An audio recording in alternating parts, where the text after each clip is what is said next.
ამ პროექტის პირველი ნაწილი მოიცავდა ორი როტორიანი საფრენი აპარატის აგებასა და ტესტირებას, რომელიც მართვისთვის იყენებდა სამგანზომილებიანად დაბეჭდილ ვერტმფრენის როტორის თავებს. ეს როტორის თავები მარტივი კონსტრუქციის იყო. თითოეული პირი კერაზე თავისუფალი შარნირით იყო დამაგრებული და მოტორის ზუსტი მოძრაობებით მათ შეეძლოთ საკმარისი მართვის უზრუნველყოფა, რომ საფრენი აპარატი ჰაერში დარჩენილიყო. თუმცა პირველად ფრენა ვერ მოხერხდა კარკასის ვიბრაციების გამო. მაგრამ ეს გამოსწორდა უფრო ძლიერი ფრთის ღერძით და გადაკეთებული მოტორის სამაგრებით.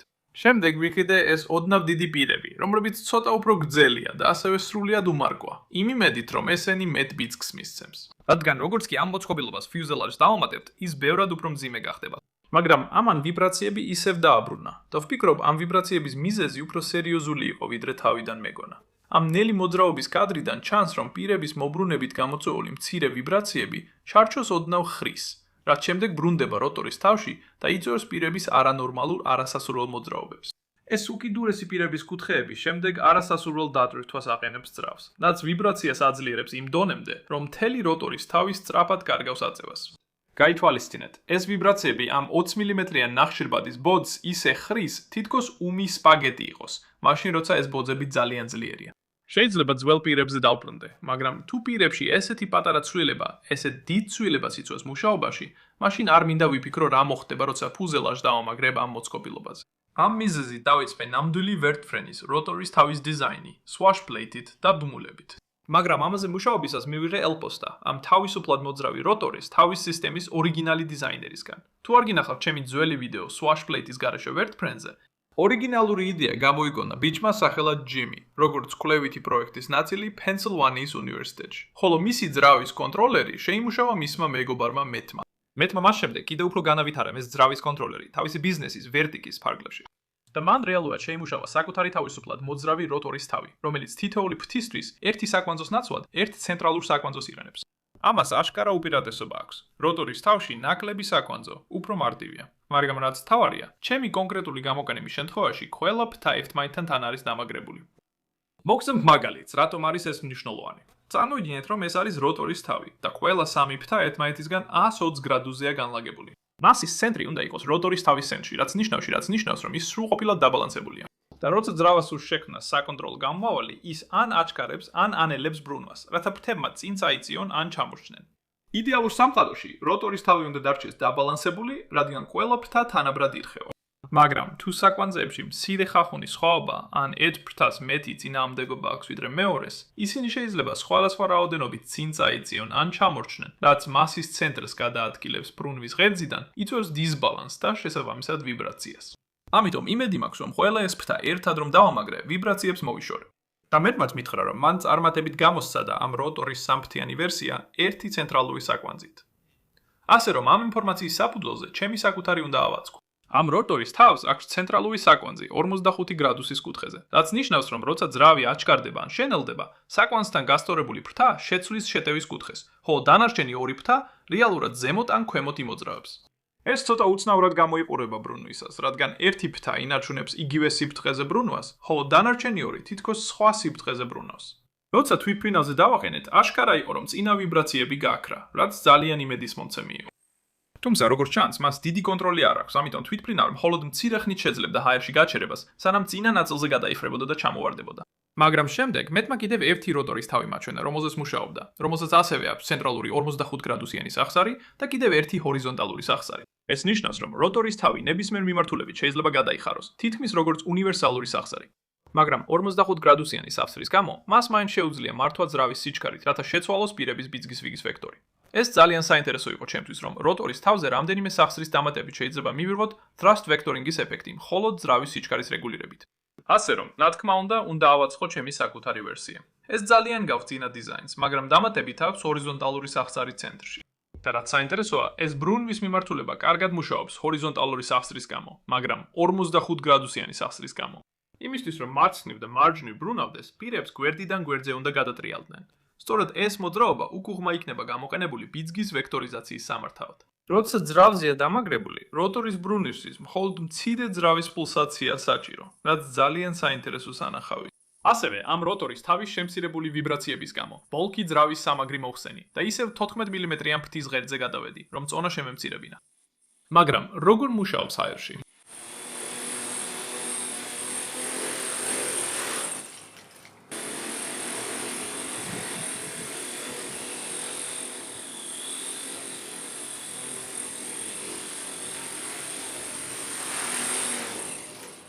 არ არის კარგი.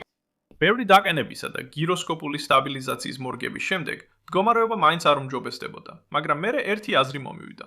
რა მოხდება თუ გიროსკოპის სტაბილიზაციას გამოვთავ?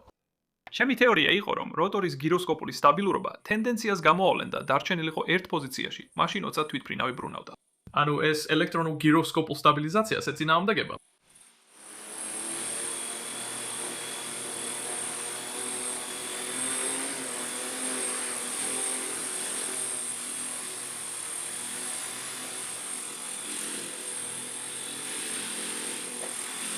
ის ფაქტი, რომ ეს აპარატი ფრენას ახერხებს ფიჩის ღერძზე სტაბილიზაციის გარეშე, მართლაც საინტერესოა. და ეს ისაა, რაც არასდროს მიფიქრია, რომ შესაძლებელი იქნებოდა.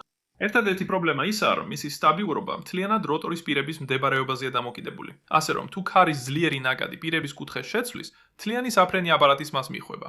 საბოლოოდ უნდა გადაწყვიტო, ვქმნით უცნაურ ორ როტორიან სატესტო აპარატს, თუ ცდილობთ ავაგოთ VOC2 Osprey-ის მასშტაბური მოდელი.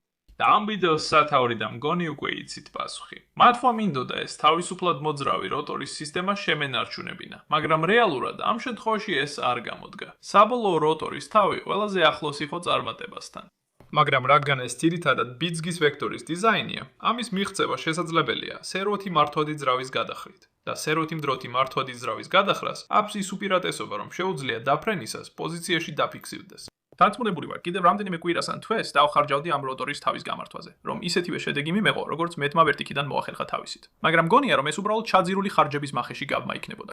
ამიტომ მოვხსენი სახსნიანი როტორის თავები და გადავედი მარტივ სერვოთი მართვად ძრავის გადახრაზე. რაც, რადგან ეს ძრავები მხოლოდ დაახლოებით 20 გრადუსზე გადაიხრება ორივე მიმართულებით, შემიძლია გამოვიყენო პატარა სერვო 3 ერთზე გადაცემათა თანაფარდობით, შემდეგ კი საბოლოოდ ჩარჩოს ცენტრში დიდი სერვო დამონტაჟდება, რომელიც ფრთის მთელ ლონჟერონს მოატრიალებს.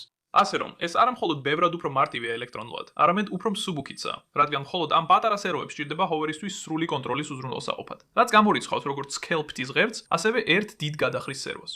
და როდესაც თვითმფრინავი გადადის წინ ფრენაზე, ეს პატარა სერვოები ძრავებს ფიქსირებულ პოზიციაში შეინარჩუნებენ, რაც არსებითად ნიშნავს, რომ ისინი ჩვეულებრივი თვითმფრინავის პროპელერებივით იმუშავებენ. მგონია, ალბათ დროა გადავიდეთ ამ პროექტის ფიუზელაჟის ნაწილზე, რაზეც წინა ვიდეოში მცირე მინიშნება already გავაკეთე. გეგმაა, რომ ფიუზელაჟი სამგანზომილებიანი ბეჭდვით დაუმზადო მასალით, რომელსაც ეწოდება მსუბუქი PLA და გამოვიყენო უნიკალური დიზაინის მეთოდები წონის შესამცირებლად. ეს მსუბუქი მასალა სამგანზომილებიანი ბეჭდვისას ქაფდება და ჩვეულებრივ სამგანზომილებიან ბეჭდვასთან შედარებით 40%-ით ნაკლებს იწონის. მაგრამ ამ მასალის პრობლემა ისაა, რომ ქაფის პროცესის შედეგად გაფართოება გარკვეულ ნარჩენ სტოვებს, თუ პრინტერის ნოძელი ნაწილს მოშორდება. ამ პრობლემის თავიდან ასაცილებლად, მოდელი ისე უნდა იყოს დაპროექტებული, რომ პრინტერმა ნაწილი ნოძელის აწევის გარეშე შექმნას.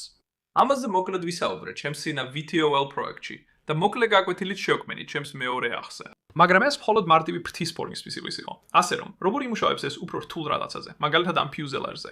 პირველად დავიწყე CAD-ში რამდენიმე ესკიზის შექმნით, შექმნით რომ მიმედევნა ნამდვილი Osprey-ის პროფილისთვის, რაც საკმაოდ დიდი დრო დამჭირდა სწორად რომ გამომსვლოდა. მაგრამ როცა ეს ყველაფერი ერთად შევაერთე, საბოლოოდ რაღაცით ნამდვილი Osprey-ის მსგავსი გამოვიდა. შემდეგ შევქმნი კიდევ ერთი ფიუზელაჟი, რომელიც ოდნავ პატარაა და ეს მალე მნიშვნელოვანი გახდება. აქედან უკვე შემიძლია დავიწყო გამაძლიერებებელი ნეკნების ამოჭრა, რომლებიც ფიუზელაჟის ფორმის შენარჩუნებაში დაეხმარება. ამ ეტაპზე ეს ჩვეულებრივი სამგანზომილებიანი ბეჭდვის შევსების სიმულაციას ახდენს, რომელიც მთელ ნაწილს ავსებს, მაგრამ ამ შემთხვევაში ეს მხოლოდ გარე საფარის გარშემო არის საჭირო. ამიტომ შემიძლია გამოვიყენო უფრო პატარა ფიუზელაჟი, რომ ამოვაკლო ყველა შიდა ნეკნი და დაგვრჩეს ჩონჩხისებრი კარკასი. ბოლო ნაბიჯი ამ ნეკნების ამოვება მყარ ფიუზელაჟის მოდელიდან, რადგან ეს მოატყუებს სპრინტერს და დააბეჭდავს დეტალს ისე, რომ საქშენს ადასწევს. თუ ფიუზელაჟი როგორც გარს დავამოდელებთ და შიგნით მყარ ნეკნებს დავამატეთ, პრინტერს საქშენის აწევა მოუწევს ყოველ ჯერზე, როცა ახალ ნეკნს შექმნის. მაგრამ თუ ფიუზელაჟი მყარი მოდელია და ნეკნებს მასში ამოჭრით, პრინტერი თითოეულ ფენას საქშენის აწევის გარეშე დახატავს, რაც სუფთა და მსუბუქ დეტალს შექმნის. ასევე ეს არის ColorFab-ის მსუბუქი PLA-ის ახალი ვერსია, რომელსაც შეუძლია უფრო მაღალ ტემპერატურებს გაუძლოს. ადრე სამგანზომილებიანი პრინტით დაბეჭდილი ფრთები მზეში გადამტნარა და საბედნიეროდ ეს იდეალური ფერია Osprey-ისთვის. შეიძლება შეამჩნიოთ, რომ ფიუზელაჟის შიგნით დიდი და პატარა ნეკნების კომბინაციაა განლაგებული. და ეს იმიტომ, რომ ბევრი სატესტო ბეჭდვა ჩავატარე, რათა გამეგო, როგორ შემენარჩუნებინა ეს ნაწილები, რაც შეიძლება მსუბუქად, ამავე დროს კი ძლიერი გარე გარსი შემენარჩუნებინა. აი მხოლოდ რამდენიმე პროტოტიპი, რომელიც ამ ნივთის დიზაინის პროცესში დავბეჭდე. მაგალითად, ეს, რომელსაც აქვს ძალიან პატარა ნეკნების მაღალი სიმჭიდროვე, რაც კარგად ამაგლებს გარს, მაგრამ ამავე დროს საკმაოდ მოქნილი და ელასტიკურია. შემდეგ არის ეს, რომელსაც აქვს უფრო დიდი ნეკნების ნაკლები სიმჭიდროვე, რაც ბევრად უფრო მტკიცეა. მაგრამ ნეკნები კარგად ვერ ამაგრებს გარს, ამიტომ გარსი ნეკნებს შორის იხლება. ეს არის საბოლოო დიზაინი, სადაც ორივე ვარიანტის კომბინაციაა გამოყენებული. აქ არის თხელი ნეკნების მაღალი სიმჭიდროვე, რომ გარსის სიმტკიცე შენარჩუნდეს, და შემდეგ უფრო დიდი ნეკნების დაბალი სიმჭიდროვე, რომ ფიუზელაჟის საერთო სიმტკიცე შეიქმნას. დაახლოებით 4 დღის ბეჭდვის შემდეგ, ეხლა ყველა დეტალი მზად მაქვს დასაწევებლად, რისთვისაც ჩვეულებრივ CA წებოს ვიყენებდი, რომელსაც ზოგჯერ სუპერ წებოსაც ეძახიან, რაც ცოტა პრობლემური იყო, რადგან ძალიან სწრაფად შრება. ფიუზელაჟი ისეა დაპროექტებული, რომ 3 ნაწილად იკვრება: ცხვირი, შუა ნაწილი და კუდი, რომლებიც საბოლოოდ მაგნიტებით დაიჭერება ერთად. შემდეგ უნდა მოვხსნა ფრთის საყრდენი და ძრავები ჩარჩოდან, რომ ფიუზელაჟში დავაბენო. რაც ხდება ნახშირბადბოჭკოვანი სალტეების აი სამ რელსებში შეყვანით, რომლებიც დიზაინშია დაბეჭდილი. დაყენების შემდეგ უნდა გავჭრა გახსნა ბეჭდვაში, სადაც ფრთა დამონტაჟდება, რადგან ეს ხვრელი მოდელში წინასწარ ვერ იყო დაპროექტებული, რადგან ეს ნაწილი აუცილებელია ვაზის რეჟიმში დაიბეჭდოს. დაიბეჭდოს. ეხლა შესაძლებელია სადენების უკან ჩართვა და ფრთის საყრდენისა და ძრავების ჩარჩოზე ხელახლა დამაგრება. წინა და უკანა მხრიდან არის წვდომა საჭირო ჩანჩიკების დასაჭერად. შემდეგ შევძელი კუდის ნაწილის სრიალით მოთავსებას ამაგრებზე, რათა შემემოწმებინა როგორ ჯდება, ასევე ცხვირის მიმაგრება. და ახლა უკვე მართლაც უფრო გავს სრულმასშტაბიან მოდელს. საჭიროა მხოლოდ რამდენიმე მაგნიტი, რომ ნაწილები ადგილზე დაიჭიროს. შემდეგ ამავე მსუბუქი მასალითა და დიზაინის მეთოდებით დავბეჭდე ჰორიზონტალური სტაბილიზატორი და ელევატორი. ელევატორისათვის საკიდარის შესაქმნელად ამოვჭერი რეზინის ფირფიტის პატარა ზოლები, რომლებიც შეიძლება ჩაქრული იქნას წინასწარ დაბეჭდილ ამ ღარში. მინდოდა სამგანზომილებიანი ბეჭდვით დამემზადებინა ნამდვილი საკიდარის ხერძი მართვის ზედაპირისთვის, მაგრამ ეს რეზინის საკიდარი ბევრად უფრო მარტივად მზადდება და მაინც ძლიერია, თან მოქნილი. შემდეგ ელევატორის სერვო შეიძლება ქვედა მხარეს მივაგრათ, რომელიც სამონტაჟოდ ფიუზელაჟის შიგნით დაიმალება, მაგრამ ჯერ მართვის საჭეები უნდა მივაგრათ ჰორიზონტალური სტაბილიზატორის ბოლოებზე. და როგორც ალბათ მივხვდით, ეს ნაწილებიც სამგანზომილებიანი ბეჭდვითაა დამზადებული და ახლა მთელი კუდის კონსტრუქცია შეიძლება ფიუზელაჟზე მივაგრათ. ეხლა დროა ძრავად-ძრამაგრები მასშტაბური ძრავის ნასელებით დავფარავთ. ნასელებით დავფაროთ. ეს ნაწილები ძალიან დიდია, ზუსტად როგორც ნამდვილი თვითმფრინავის შემთხვევაში, რაც შესანიშნავია მთელი არეულობის დამალვისთვის.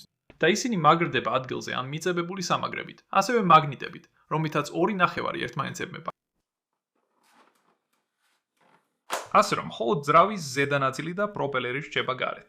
ასევე, რადგან ძრავი დამოუკიდებლად ტრიალებს ძრავის ნასელისგან ჰოვერის რეჟიმში, ბიზგის ვექტორიზაცია ნასელებს წინ და უკან არ დააქანებს, რაც იმედია თვითმფრინავს მასშტაბურ იერს არჩუნებს. ასე რომ, სანამ ფრთას ავაწყობ, ალბათ კარგი დროა შევამოწმო, შეძლებს თუ არა ეს მოწყობილობა ჰოვერირებას დამატებული ფიუზელაჟი. პროპელერებმა ოდნავ დაიბრაცია დაიწყეს, რადგან ფრთები ტრანსპორტირებისთვის ოდნავ მოკეცილი იყო, მაგრამ მალე გახსოვდნენ და თვითმფრინავი მარტივად აიწია მიწიდან. სიმართლე რომ თქვა მიკვირს, რამდენად კარგად დაფრინავს ეს მოწყობილობა. ფიუზელაჟის მიმაგრებით ის უფრო სტაბილურია, რაც ალბათ იმის გამოა, რომ დამატებული წონა და ინერცია ამცირებს მოძრაობებს. მას შემდეგ რაც ფიუზელაჟი დავამატე, არანაირი დამატებითი გამართვა არ გამიკეთებია. ასე რომ შეიძლება ცოტა უკეთესიც იყოს, მაგრამ ეს ნამდვილად კარგი დასაწყისია. და ასევე მიხარია, რომ ძველი როტორის თავებიდან გადავედი, რადგან ეს სისტემა ბევრად უფრო მარტივია და როდესაც ჰოვერზეა, თითქმის შეუძლებელია შეამჩნიო, რომ როტორები იხრება უძრავი ძრავის ნასელების გამო.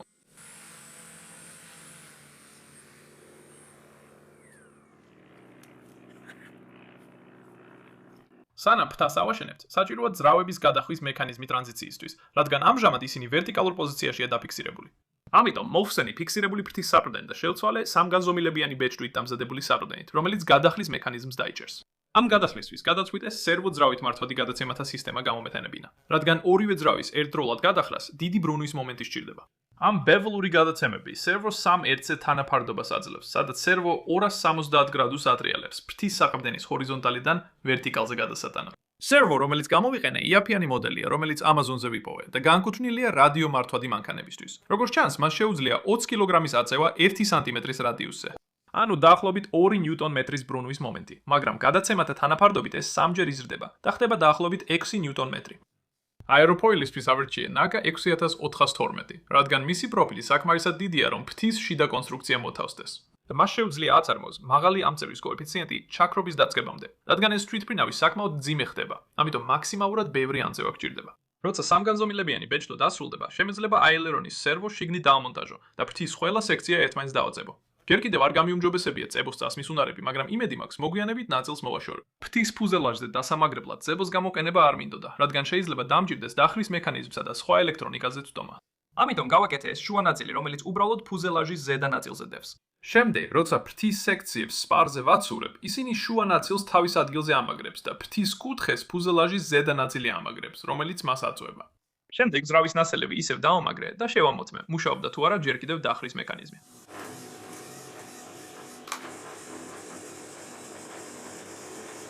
ბოლოს შეგვიძლია დავამატოთ ელერონები, რომლებიც იგივე პრინციპით მუშაობს როგორც ელევატორი, ანუ რეზინის ზოლების გამოყენებით, როგორც სახრაფნისი. ეხლა დრო ვნახოთ, ისევ თუ ტრიალებს აირში.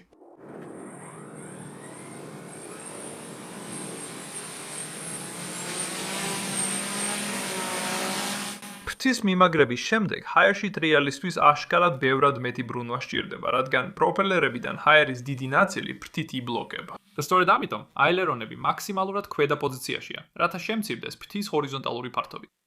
და ერთი პატარა რჩევა. თვითმფრინავის ფიუზელაჟი მაგნიტებით არ დააფიქსიროთ. საბედნიეროდ ვიფიქრე, რომ ეს შეიძლება პრობლემა ყოფილიყო. ამიტომ ეს კლიპები ამოვბეჭდე, რომ ნაწილები ერთმანეთზე დამეჭირა. ასე რომ, წონა ოდნავ მეტია 2,2 კილოგრამზე, 1 მეტრის ფრთის შლილით და პანელებს შორის უფრო მეტი ნაპრალით, ვიდრე თესლას, ეს აპარატი მზადაა სატესტო ფრენისთვის. კარგი, დღეს ის დღეა, როცა უნდა გავიგოთ, გაფრინდება ეს რამე თუ ჩამოვარდება. სხვა აღარაფერი დარჩა, გარდა იმისა, რომ ეს რამე ავაფრინე. ძალიან სწრაფად ავფრინდები და გადავდივარ წინ, ნახევრად წინ, ძალიან სწრაფად ვიფრენ, უბრალოდ იმისთვის, რომ ფრთების ქვეშ ცოტა ჰაერი მივიღოთ.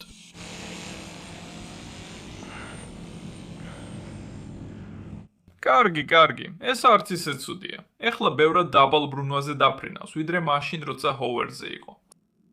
არ მინდოდა ჰოვერზე დიდხანს ყოფილიყავი, რადგან ბატარეა დიდხანს არ ძლებს. კარგი, ეს მართლა. ეს ბევრად დაბალ გაზზე დაფრინავს, ვიდრე ჰოვერზე ყოფნისას, რაც კარგია. მოვდივარ კიდევ ერთი წრისთვის. ეს საოცრად გამოიყურება.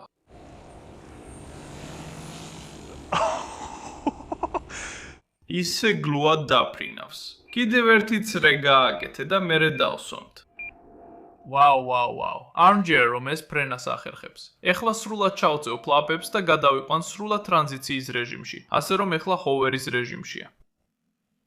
კარგი, არა, ეს არავის კარგი. კარგი, ხომ ასეა. მოკლედ რაც მოხდა იყო ის, რომ როცა გადავიყვანე უკან ჰოვერის რეჟიმში, რადგან ძრავები ძალიან უკან იწევს, ის უცებ ძალიან ძიმე ხდება კუდის მხარეს.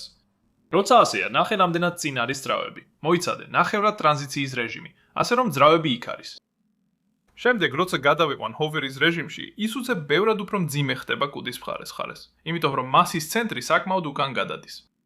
კარგი, ბატარეა შევცვალე. მზად ვარ მეორე სატესტო ფრენისთვის. მოდით ვცადოთ და მივიღოთ წინსვლის ფრენის მოქმედება აქ.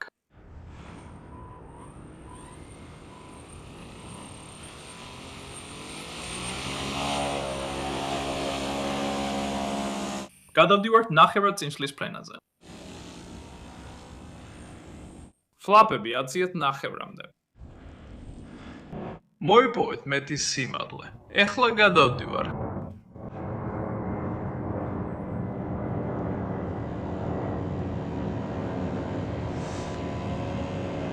კარგი, ამას არ მოსწონს ეს. კარგი, ალბათ ძალიან რთულია ამის დანახვა GoPro-ზე. მაგრამ გაზ ბოლომდე ვაწვევდი და საერთოდ არ ადიოდა მაღლა. კარგი, ძალიან მაღლა ვართ. მოიმზადე გადასვლისთვის. 3-ში, 2-ში, F-ში.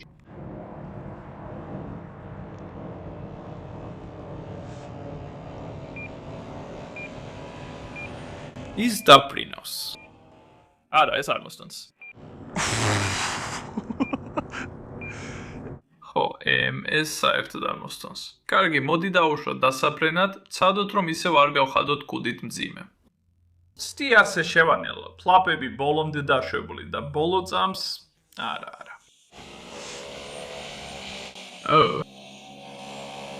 კარგი, ეს არის M.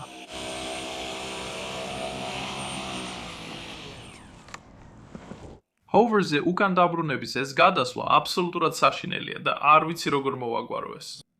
ის უბრალოდ მაშინვე მადლა იწევს, როგორც კი მასის ცენტრი უკან გადაინაცვლებს.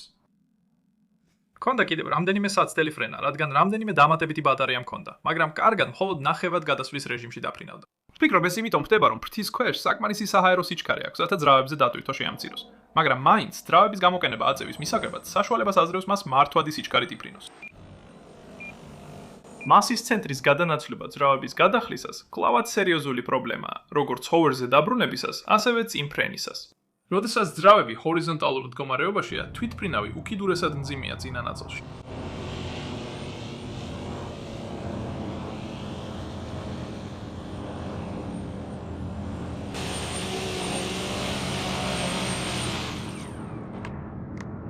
ამ პრობლემის მარტივი გამოსავალი შეიძლება იყოს საწინააღმდეგო წონის დამატება ძრავების გონდოლებზე, რათა ძრავების წონა დაბალანსდეს, მაგრამ ეს აპარატი უკვე საკმარისად მძიმეა. ამიტომ ვფიქრობ, უკეთესი გადაწყვეტა იქნება წონის გადანაცვლების სისტემის დაპროექტება, რომელიც აკუმულატორს წინ და უკან გადაადგილებს ძრავების მდებარეობის მიხედვით. ასევე მსურს დიზაინს კიდევ რამდენიმე მასშტაბური დეტალი დაუმატო, მაგალითად ფანჯრები და შესაძლოა შასიც. მაგრამ ახლა ვფიქრობ, რომ ამას ჩემს სახელოსნოში მოდელად დავიტოვებ და სიამოვნებით ვიფრენ ჩემს მიერ ადრე აშენებულ მაღალი წარმადობის ვიტოლით.